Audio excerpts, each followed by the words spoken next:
So this is our 2026 Musicians in Residence scheme. We've been running it with Music Network for a few years, so we're delighted to launch it again. So we're just going to go through a few things for you, the key information. We're going to run through the application process just so that you know everything that you need to submit and upload. We're going to give you a virtual tour of Laoghaire-Lexicon Library and the studio space, just for people who aren't familiar, and a little bit of an overview about some of the previous residencies, just to give a flavour of what has taken place, and then there'll be a chance for any questions that you might have. So we've got two residencies available this year. One is for an established musicianer group and one is for an emerging. And the whole idea behind these residencies is a chance to compose and create new work, to perform it and to showcase it. And also, if it's of interest to people, to develop new collaborations. So we have two levels of award. For established musician, it's a fee of 12,000, and for the emerging, it's a fee of 7,500. Access to the studio space in Dún Laoghaire-Lexicon, that'll be 15 days for the established and 10 days for the emerging. And the time period this year is between August and December. We'll also have the opportunity to give you access to some of the meeting rooms. If you want to spend some time composing or researching, there's lovely meeting rooms in the library. There's a possibility of using those, a space, the studio, to showcase the work, and a space to present an additional event. So these are the blocks. You can look through this after. We have a number of blocks available for the studio to give musicians who are successful a chance to have a decent number of days in a row working there. You'll be able to look back at this afterwards and see the dates. It starts in the beginning of August and goes through to early December.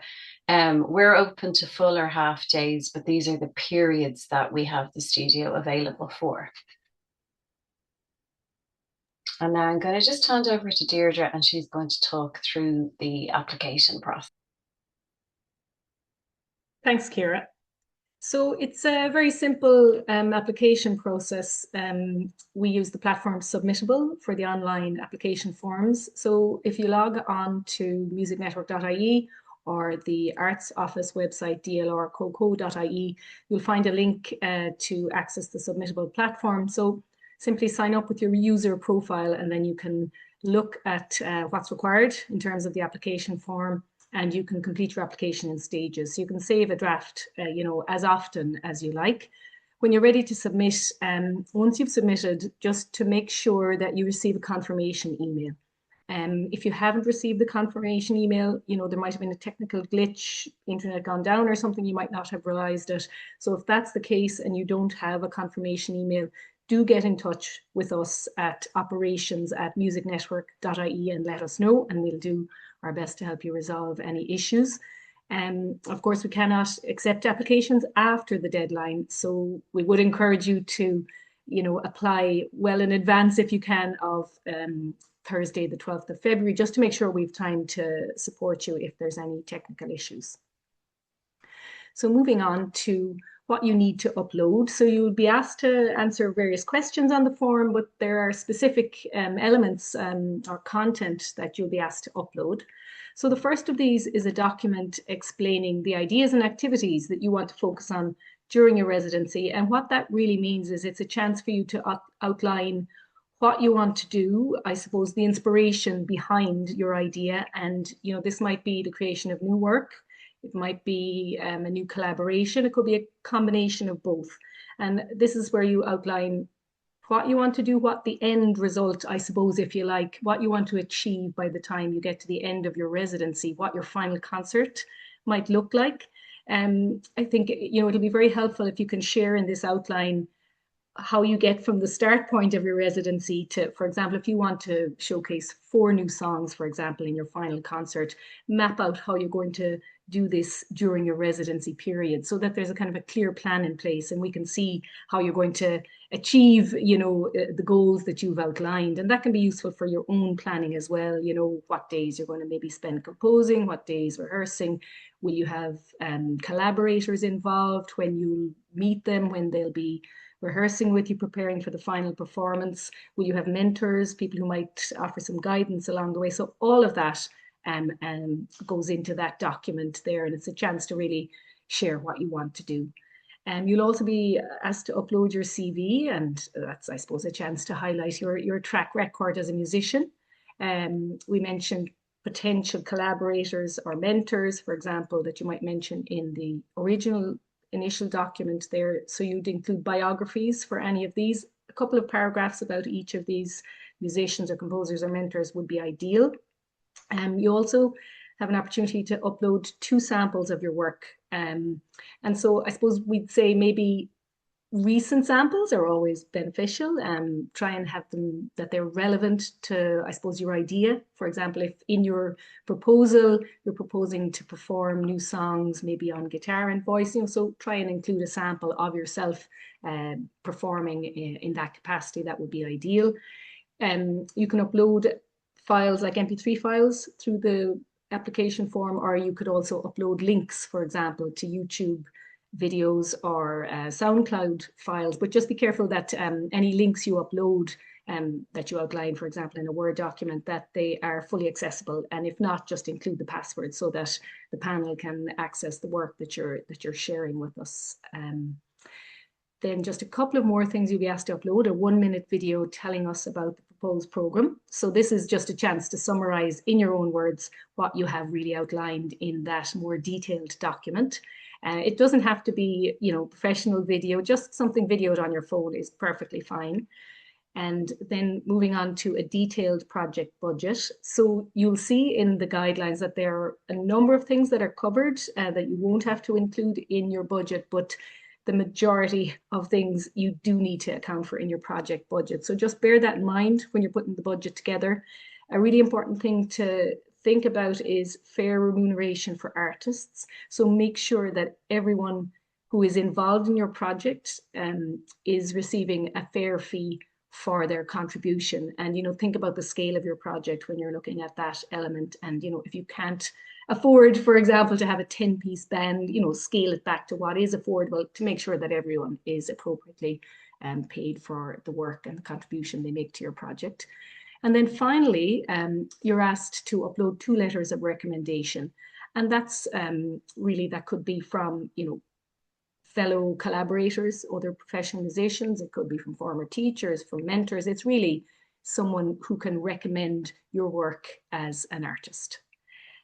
So that's covering what you need to upload through the application form. And I'm going to hand over now to Carolyn.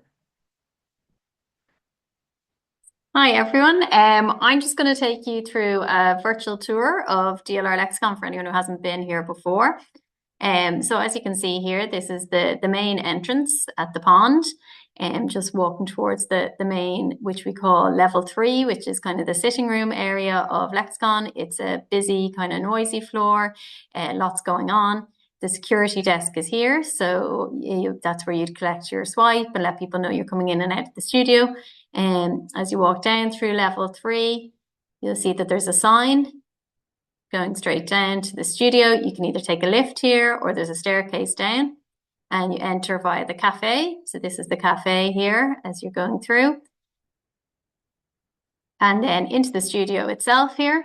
So as you can see, it's a lovely 120-seater venue. The seats can be fully retracted to make it a full black box space. It's got a lovely acoustic. Any of the musicians have found it great to work in. And then heading backstage, you can see here is the dressing rooms. That's the piano that's available if you wish to use it. Here's one of the dressing rooms. And now back there's the piano. So if anybody wants to use that, just let us know.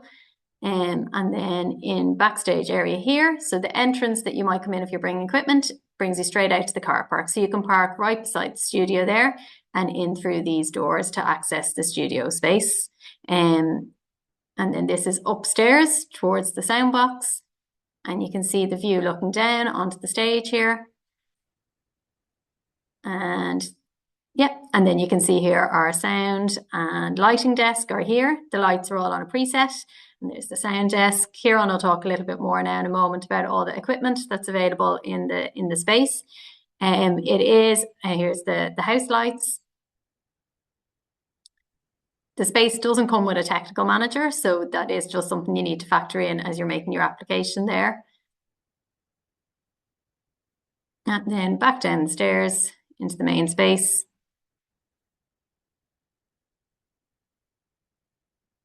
And back into the studio here. And again, you can do the house lights from this level also.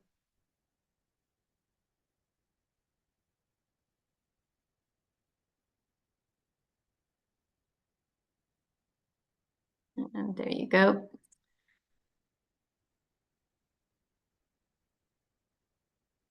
And that's the space there, fully dark, as you can see.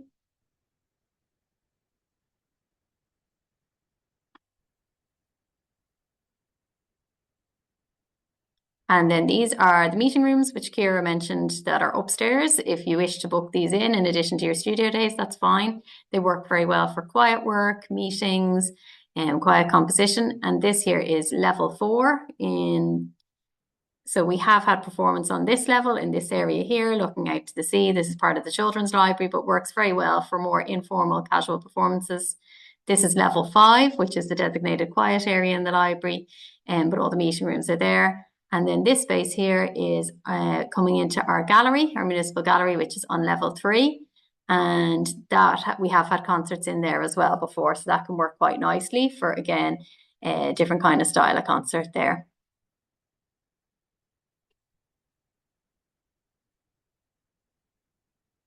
Is that there we go. So I will hand over to Kieran, who's going to go through all the technical equipment that is available in the studio there. Thanks. Thanks, Carolyn. So just before jumping in, I will mention that in the guidelines document that is in the chat box, there is an appendix section which is called Guidelines, Guide to the DLR Lexicon Studio for Musicians. And that is a really helpful thing to have a look through. It kind of gives a more detailed information on everything that's available in the studio and the different spaces. Generally, it would be well worth having a read through that. It might help you, particularly when you're looking at your budget and what you might need for your residency in terms of equipment.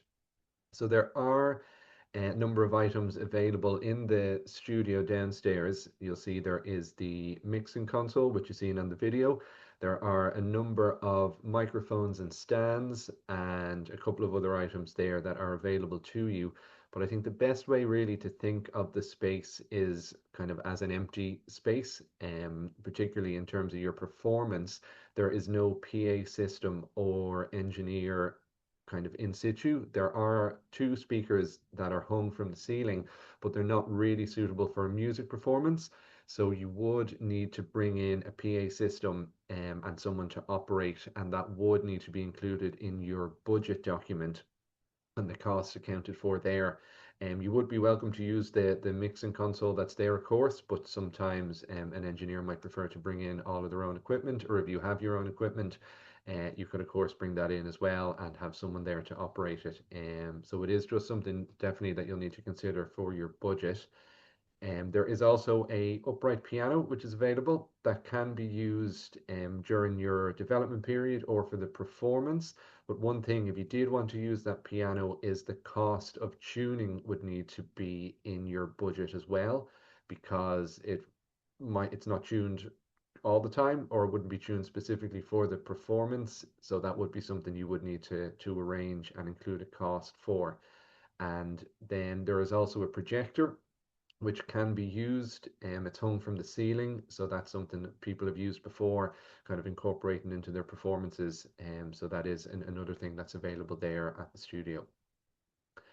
So you'll see 2 images here of the space. The one on the left is just of the house lights up, and then the one on the right is with the stage lighting.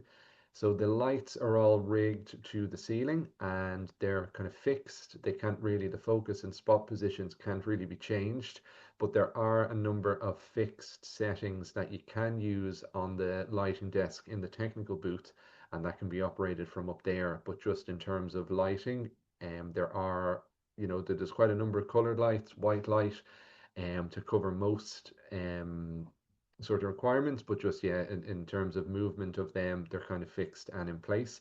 And in those pictures there, you should be able to see the projector, which is hung from the ceiling there as well. So I'm going to hand back over to Deirdre now, who's going to give you an overview of some of the previous residencies that have taken place. Thanks, Kieran. So yeah, as Kieran said, we're going to just share some clips of performances by past musicians in residence. The residency opportunities are open to musicians performing in all genres. And so this, I suppose, gives you a flavour of, I suppose, some of the variety of projects that have been funded in the past. So first of all, we're just going to have a clip by our 2024 musician in residence, the emerging musician in residence, Luke Dunford, and he's seen and heard performing here with Kieran O'Malley on guitar and vocals. And Luke wanted to write new material, new songs for his band, funk soul band Chief Keegan, during his residency. So you'll hear him performing a clip now. Just because he's a brother to you, don't mean that it can't do wrong to you. He do anything for you, do anything, and lead you down a straight path till you can see the darkness is coming, it's coming too fast. Hit you like a full house when you're down, it can't be the first.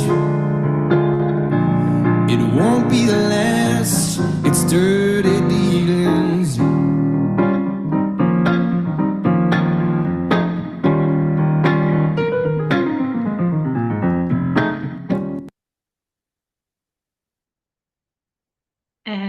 So that was Luke Dunford there. And now we just have a clip of 3 different musicians in residence, just to show again the variety of styles. So the first of these is our 2018 musician in residence, Susan McKeown.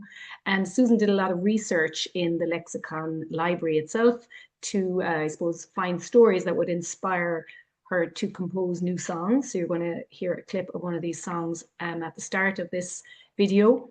Following that, we have Darren Cornish-Moore, who's a classical musician, a Baroque specialist, and he plays trumpet and cornet.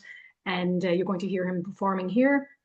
A clip which, if you also see, there's projections behind him. So Kieran mentioned the use of a projector earlier when he was talking about the technical equipment, and Darren used projection. He included projections behind his performance, so that's another element incorporated there. And finally, we're going to finish with Eamon Cagney, who was our 2021 our 2019 musician in residence.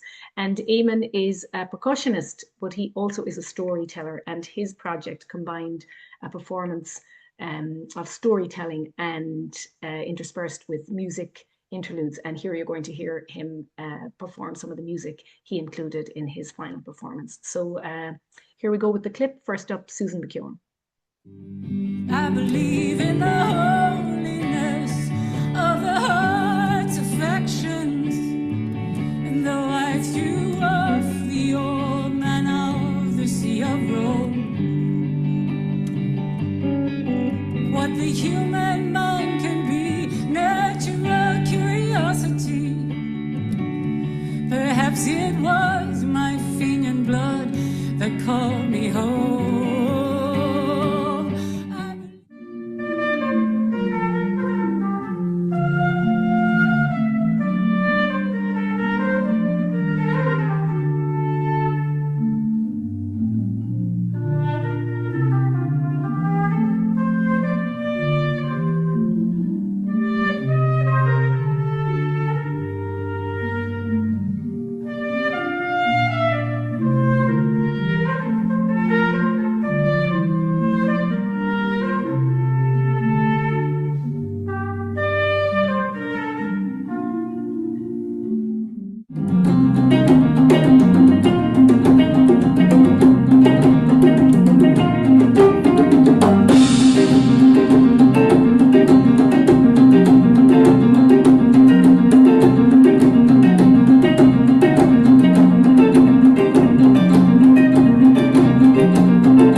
So we've come to the end of the section where we're sharing information about the residency with you. So I suppose now it's a chance for anyone who'd like to ask any questions for the panel of people we have here, and we'd be happy to answer any questions you have. If you'd like to pop them into the Q&A, as Ciara said at the beginning.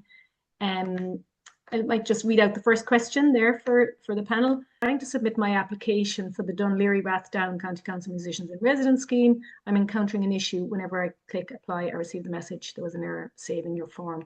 Can you please advise? I mean, I think maybe Kieran, would the best thing be for this person to contact you? Yeah, I think that would be, and actually I did see Anna was in touch as well. So just if anyone is having a similar issue, one thing I would suggest is making sure that all of the required sections of the form either have text kind of typed in, or a file that you were uploading, a document or a audio or video file actually did upload, because it won't let you submit the form if all of the required sections, if anything was missing from those. So it could be a case you tried to upload a file and it didn't fully attach, and you might be getting that error message. So just double check that all of the required sections are completed and your uploads did actually attach to the form. And maybe have a try again then. But I'd say that could be the issue you're having there with that one. Great, thanks, Kieran. We don't have any other questions in there at the moment. I guess maybe we'll just give it another minute in case people have, are typing. Don't be shy. Do ask your questions. Obviously, if you don't have questions for us here today, we could, you're no problem to follow up. You have the contact details on our websites, but also on the slides there, in particular Kieran's email address, operations@musicnetwork.ie. Is there anything, Ciara or Carolyn, you want to kind of add in the meantime while we're just waiting for another minute for someone to, in case anyone has an additional question right now?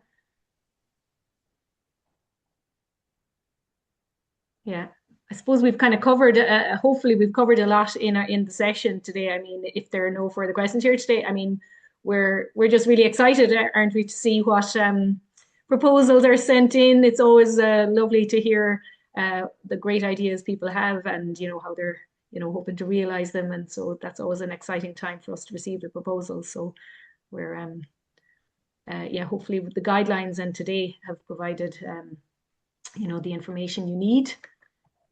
Thanks, Kieran. And we just to say to everybody again, the brief the brief that Jamie has shared has a lot of information in it and lots of details. So we just urge you to look through that. Hopefully it'll answer everything. And also we always encourage people maybe not to leave it till the last minute to upload applications, just in case. Try and give yourselves even, the day before or whatever, in case you have any last minute things that you need to check. And do feel free to get in touch with us if you need to check anything. I think we just have one question that has come in there. What is the difference between established and emerging composer? I suppose the established and emerging composer or performance, established are people who have a significant track record in performance or composition, whereas an emerging composer or performer would be someone who's in the process of mastering that practice, and they would have some experience as a professional, but would be in the early stages of their career, I think would be the way we'd interpret that. And, it is obviously down to each person to, I suppose, understand how far advanced they are or what stage they're at, but that would be kind of the, in a nutshell, definition, I feel. Would that be what you would think as well, Carolyn and Ciara? Yeah, I think that's fair. It's generally people who are a few years, kind of early stages, a few years into kind of establishing their career, that we'd put it as emerging. It is always a little bit tricky. If you're in major doubt, you feel you're mid-career and you can't kind of choose between the two, do just drop one of us an email and we can, advise a little bit. But it generally is speaking someone, as Deirdre says, who's kind of emerging would be someone who's kind of at the early stages, whereas someone who is established might be someone who has some recordings behind their belt, would be doing regular concerts, would have, established their name, maybe have had, reviews and things. So just to kind of bear that in mind as you're doing those. Great. Thanks. Carolyn. There is a question about a project with actors based on short stories. And would this be suitable? Not, I mean, obviously it's without having full information, but we would say this is our Musicians in Residence Award. So it's very much about supporting emerging and established musicians. As Deirdre said, it's also really important that musicians and collaborators are paid. So bearing in mind the budget, it's unlikely really that you'd have a budget to bring in a lot of non-musician collaborators. So we would really kind of suggest to people this is very much for musicians. It's not a general performing arts residency. It's a Musicians in Residence Award. I hope that answers that one. I don't know if Deirdre, if you want to add anything in there. No, absolutely. As you said, music needs to be the core of the project as such. But I suppose just to say, we did have a mention at the project by Eamon Cagney, which had some storytelling throughout the performance. So I suppose it depends on the level, doesn't it, of the incorporation of the actors and the short stories, so on how integrated or how much of the project focuses on music. So I suppose the balance might be, it might be something you could consider if music is the main focus. But as Ciara said as well, you need to be sure you can realize it in terms of paying everybody fairly in terms of the scale of the musicians involved. But yeah. And just to jump in finally there and just say that there is kind of many other funding strands that the DLR Arts Office supports. So for instance, at the moment we have Creative Ireland Project Awards that are live with a closing date in March as well. So just to have a look at the various other strands of funding, if you're interested in that, like just drop me an email. My role is around artist supports, and I can send you out a list of all the upcoming funding opportunities that we have through the office. So there might actually be one that's more suitable for your project if you find that, if music isn't the core of it, but you wanted to still investigate whether it might be possible to secure funding in a different way, just drop me an email and I can have a chat to you about it. Great. So there's another question, which I think we possibly might have answered already. Pianist, singer, songwriter, and educator, also similar, unsure whether to go in for emerging or established musician. As Carolyn said, do give us a call. We're happy to chat too, if that is helpful to kind of, help you decide which category you should apply for. But hopefully the definition we shared as well, or the kind of thoughts on the definition is helpful as well. Will I move on unless anybody wants to add anything to that? Yeah. Do you alternate the award allocation to a trad group, popular and classical? Also, is there priority given to applicants living or from Dún Laoghaire? Would anyone like to take that, or? I can hop in there. So we don't necessarily alternate between genres of music. It does come down to what are the strongest applications in any given year. It is lovely to see kind of a variety in there. So that is in the background. In terms of them coming from Dún Laoghaire-Rathdown, you have to live or work or study the relevant discipline, or your project can relate thematically to the county of Dún Laoghaire-Rathdown. So that might be, we've had projects in the past, for instance, say on the underground waterways of Dún Laoghaire-Rathdown, or, a focus on the sea or the mountains, or the legends, or in particular, now say last year, Aoife McAtamney would have dealt with, her theme would have been around authors who were from the county. So there's lots of kind of scope there. You also can work with a community from Dún Laoghaire-Rathdown. So if you had a particular interest in a community who are based in the county, that's another route through. So, you do have to think about who's behind it. It is the local authority, and Music Network. So we are very keen that there would be a link into Dún Laoghaire-Rathdown, and that's clearly outlined in the brief around who'd be eligible to apply. But there is various routes in. So you just need to kind of think about that as you're making the application. Does anyone else want to add in there, or? Yeah. No, I think that covers it all, Carolyn. Yeah, absolutely. And yeah, as you said, it's always great to receive, there's no set, it has to be classical this year or popular or anything like that. So yeah, all genres welcome, isn't that the? Definitely all genres welcome. And it is, I mean, we're always very keen to support what might not necessarily be as commercial in some ways. It's great for us to see work that's coming through that gives people an opportunity to try something different and to stretch their practice. I love to see things that are a bit unusual, and like, you know, that's what strikes you when you're reading the applications, is if someone has a really imaginative idea, or there's something that you feel we really like. For us, it's really important that the musician is going to benefit from this, that it's going to have an impact on their career. So it's not just, I'm going to develop this piece of music and that's it. I want it, when I'm reading them, I want to see how that's going to stretch you as a musician, what impact that might have long term, and you know, so just think about that as you're writing the application as well. Yeah, absolutely. And I suppose the benefits of having the time and space. I know there's the bursary, which is obviously massive, but in terms of the help it can give someone, but the value of the time and space, and making sure you, I suppose, exploit that value of the time and space, and that it's something that, because you're in the lexicon and having that studio space or the gallery space or the meeting rooms, that you can achieve something that you wouldn't be able to achieve otherwise if you didn't have that space. So, you know, don't underestimate the value of the time and space, I think, and what it can afford you to be able to do, or support you in creating and doing something different that you wouldn't be able to do if you didn't have that. I don't think we have any other questions there. But as we said, I guess there's plenty of opportunity to get in touch between now and the 12th of February. And we're very happy Please to answer do. questions.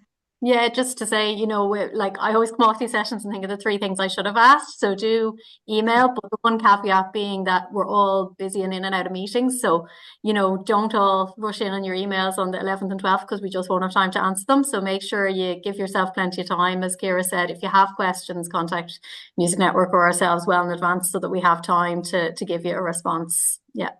Yeah. But yeah, and best of luck with the application process. We'll be really excited to read all the applications. Absolutely. And Will we thanks to sign off everyone soon? for coming today and for taking the time. Oh, and just to say that, you know, if there's someone you know who hasn't been able to log on today, don't forget that there is a recording of this available, and it'll be uploaded to the website in the very near future. Thanks a million. Bye. Thank you. Bye-bye. Bye. Thank you.